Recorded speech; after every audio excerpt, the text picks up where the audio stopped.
पुरानी पेंशन का दबाव संसद तक पहुंच गया है। सबूत है कुछ ही महीनों के अंतराल में वित्त राज्य मंत्री को अपना पुराना बयान एक बार फिर दोहराना। नमस्कार, मैं संजय कुमार द एडिटर के इस नए एपिसोड में आपका स्वागत है।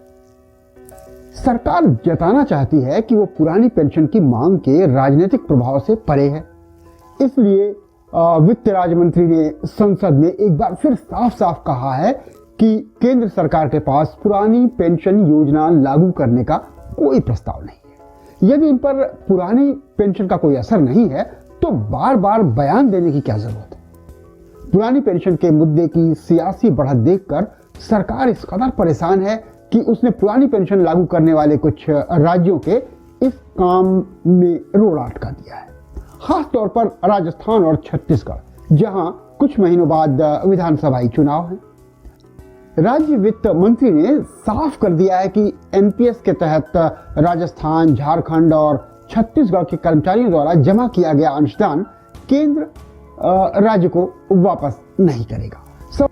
सवाल यह है कि सरकार ओपीएस का सियासी असर देखने के बाद भी इसके इतने खिलाफ और इसके विरुद्ध इतनी आक्रामक क्यों है। क्या उसकी मंशा पुरानी पेंशन की मांग करने वालों को बुरी तरह हतोत्साहित करके उनके आंदोलन को खत्म करने की है, या फिर ये दिखाने की है कि पुरानी पेंशन बिना केंद्र सरकार की मर्जी के कोई लागू कर भी दे तो दे नहीं पाएगा, वे महज वादे रहेंगे, सियासी शगुफे जुमले साबित होंगे।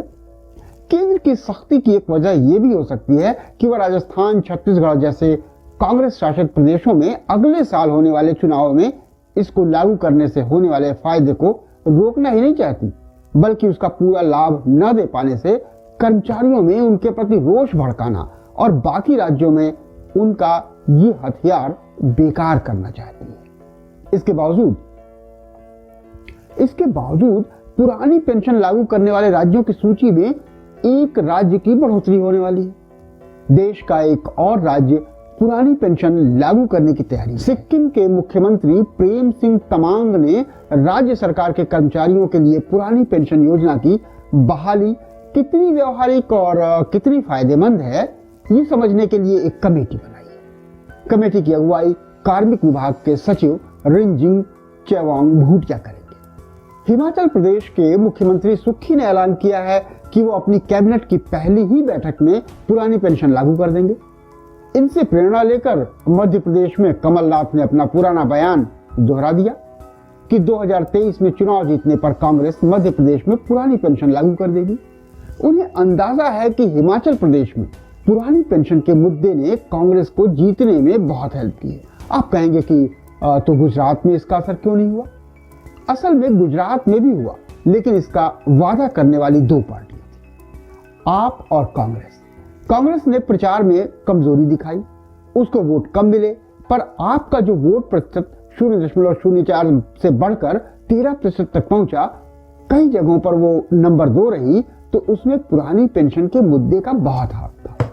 ये बात भाजपा से भी छिपी नहीं है। किसी भी चुनाव में पुरानी पेंशन की मांग करने वाले सभी जन न सिर्फ एकजुट होकर वोट करें, बल्कि अपने संगी, साथी, परिवारी जनों के वोट जो उनकी संख्या से कम 4 गुना हो, तभी किसी सीट पर कुछ असर पड़ सकता है।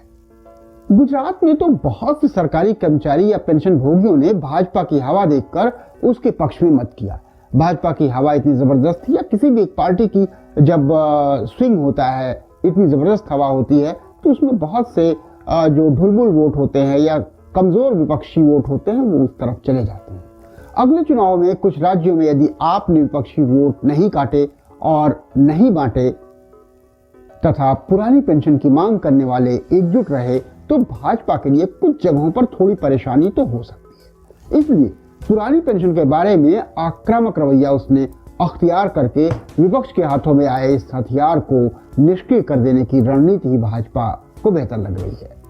इसी रणनीति के तहत कराड़ ने संसद में जवाब दिया कि पंजाब को छोड़कर पुरानी पेंशन लागू करने का दावा करने वाली राजस्थान, छत्तीसगढ़ और झारखंड की राज्य सरकारों ने केंद्र सरकार और पीएफआरडीए को एक प्रस्ताव भेजा है कि एनपीएस के अनुसार कर्मचारियों का योगदान राज्य सरकार को वापस भेजा जाए, जबकि पीएफआरडीए अधिनियम 2013 में ऐसा कोई प्रावधान है ही नहीं जिसके अनुसार एनपीएस के लिए सरकार द्वारा जमा की गई राशि राज्य सरकार को वापस भेजी जाए। सरकार ने पुरानी पेंशन बहाली का कोई प्रस्ताव पास न होने की बात और अपने फैसले से केंद्र सरकार को और पेंशन निधि नियामक तथा विकास प्राधिकरण को अवगत करा दिया है।